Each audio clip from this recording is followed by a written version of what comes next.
right, our next one to come up is Chris from Lock Precision.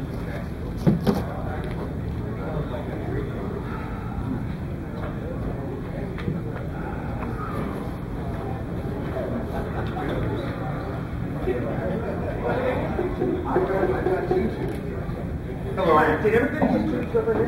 My name is Chris Pearson. I'm with Lock Precision. Barry Lynch sends his apologies. He's the president of Lock. He couldn't make it. That's why I'm here. And sorry I don't have a lot of stuff to show you because it's kind of hard to put a 5.5-inch kit with a plastic bag like CIMG9000 or Biscuits does. Anyway, you don't hear much really from Lock unless you go to the web page. We're going to be bringing out a couple of new kits this year, the 3 and 5.5-inch diameter. And it really isn't so much about what we are going to do this year as what's the changes that are going to be made. We're in the process of becoming a CTI dealer for Cicerone for all of his motors. The new changes, the new kits, and everything that will be put out will be either advertised on the website or in on a new advertising campaign that we're going to be doing. We're going to do away with the Grays and Marvin, and you won't be seeing them anymore. Yeah, I know. So anyway, what's the big thing that's going to be happening is we're going to be killing about half of the kit line.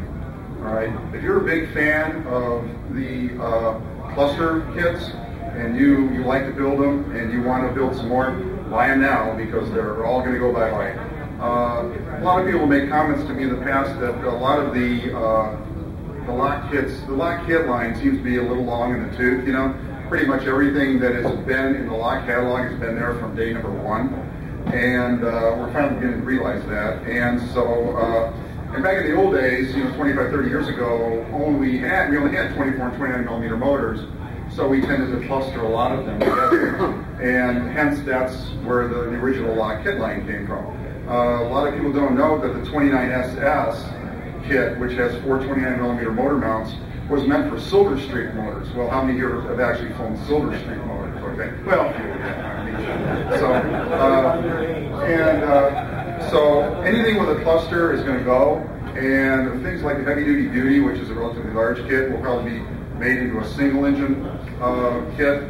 We're also discontinuing the mini kits, the 12 mini kit line, and because of that, there's actually a special going on right now. 6 kits for like $57.95. Originally, when the kits came out, they were $18 a piece. So you can see this is like only about $9 a kit. So it is a pretty good deal. The mini kits are great for their model rockets. They're great. There'll be a bunch of them given out at store prices at the awards banquet. There's a couple of specials going on right now. Barry has a large quantity of blue tube, 4-inch blue tube. That he wants to get rid of. The retail, actually his cost on the blue tube is like $24 a section. He's selling for $20 a piece. If you want any of that, if you're into blue tube rockets, get in touch with Barry and he will, and you can order directly from him. Another thing is, of course, there's not going to be any more Lock catalogs. Our lady who prints catalogs anymore, the cost is prohibitive. It's expensive to mail. I have a number of them here. These are the last ones you will ever see. So if you want any one of these, if you're a kit collector, a catalog collector, and want one, just see me, and I'll be glad to give them to you. This is what I got left. So, what else? I think that's about it. Like I said, it wasn't so much new. What we're bringing out is the changes that are being made in Lock, and you can read about those either, like I said, on the website or in the ad campaign. Any other questions about what's going on? So, okay, thank you. Oh, can I be the first recipient of the catalog? Thank you. Hi, guys. All right, the next participant, I always have lots of fun with. Go to Muncie, Indiana to fly, and I always carry these rockets with me around. Because you know what? Rockets don't have to be round. They can be square. So our next participant here is Rick Randall from New Way Space Models.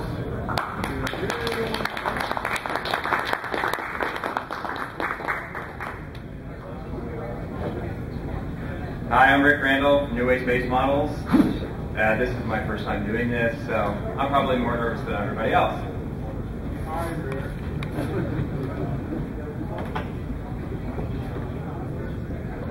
You could have seen a really nice display this afternoon before the rain kind of washed everything we had out, but because all of it still set in the rain while it was raining today. So the story is, 2 years ago we launched the company at the NSL up in Wisconsin, 2009.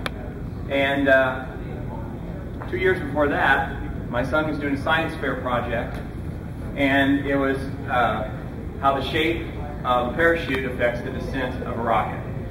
So he used round, triangle, square, rectangle, and we did tests.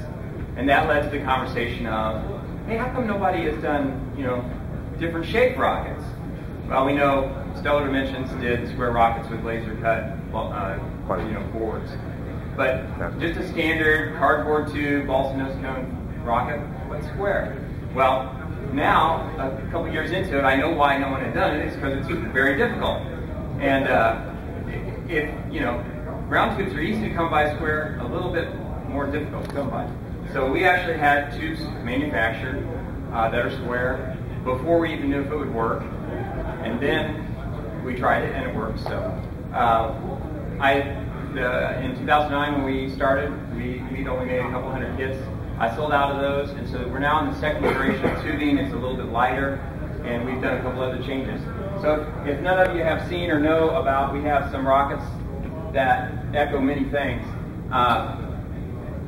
The Estes Goblin, it's square, it's just a goblin.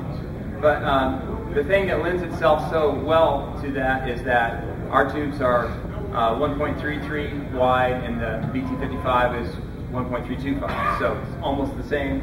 So we kind of looked at some of the rockets and said, hey, what can we make square versions of? The Goblin's one. We also have the Demon, which is the old Estes kit. They look the same, they're just square. Then, you got to do some kind of scale type rocketry.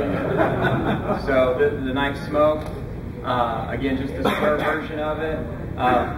And another detail, if you guys have or haven't seen it, you can stop by the tent. We also have square launch lugs, because you can't have a square rocket without a square launch lug. It's hip to be square. And then this is harkens back. A lot of people think it's the Astron Mark from Estes, but we actually modeled this after Orville Carlisle's Mark II. So the same size fins, and we used a blockier nose because of the old crayon sharpener. That was the idea there for that. I brought just a sampling, and then some of our, we just released 4 new kits, so I'm up to 13 now. This is based on the CIMG9000 Lunar 1, we call it the Lunar 4. Again, just a square version. This is a new size tube, it's like a 1-inch tube, not quite BT50, but kind of that, so it kind of opens it up for more square rockets down the road. And then we have some original designs. This is our mini engine that we marketed toward girls this weekend with pink and white. Kind of an under-marketed area, I think, is the girls' side of rocketry. And then, of course, you can't do rockets without a payload, so I found a square tube that was clear, and we made a payload rocket.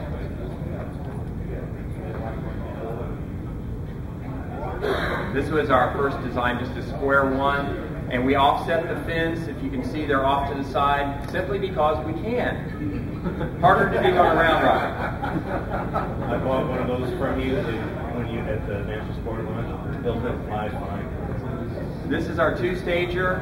It's 2x4, 2 stages, 4 sides, 2x4. It just seems like it made sense. It's a D to 18 millimeter. So. And this is another new one. I was thinking, what else is square in the world? How about a railroad spike? So the nose cone is actually 2 dimensions, different directions, sharper and flatter, like a spike. And railroad spikes are round to square, so we did round to square for the spike. And then as far as kits, you see all these in their kit forms, very traditional rocket building, balsa nose cone. You have to kind of finish the balsa cone yourself, just because I didn't want to do them all for everybody. So we include sandpaper in here for that because I felt like it was important to do that. This year we've added fin slots, so all the tubes are fin slotted. Fins are laser cut, centering squares are laser cut. So Kevlar, shock forward, the whole bit, just like all the other rockets, they're just square. Centering squares, I mean, to make sense to us. So. And what's the other? Oh, and we had a conversation, and this happened really just a month ago.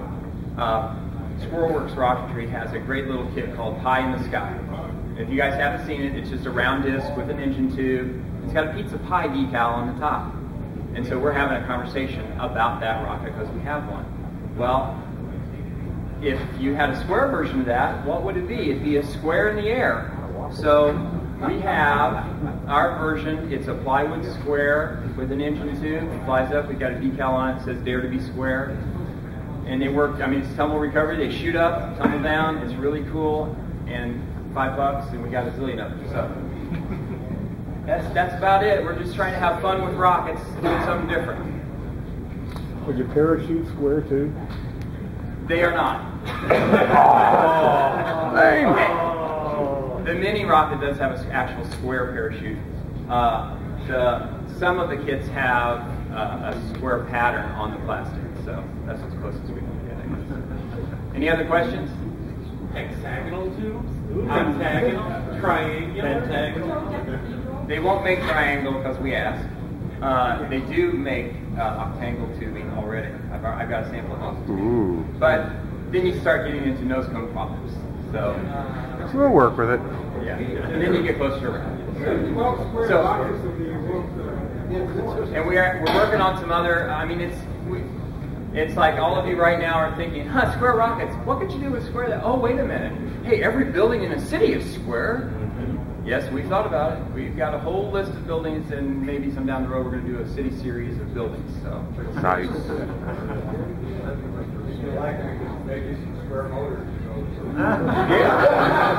Gary, that is one of the #1 questions. Are the motors square? No, but hey, now we know we can do that. So, thank you guys.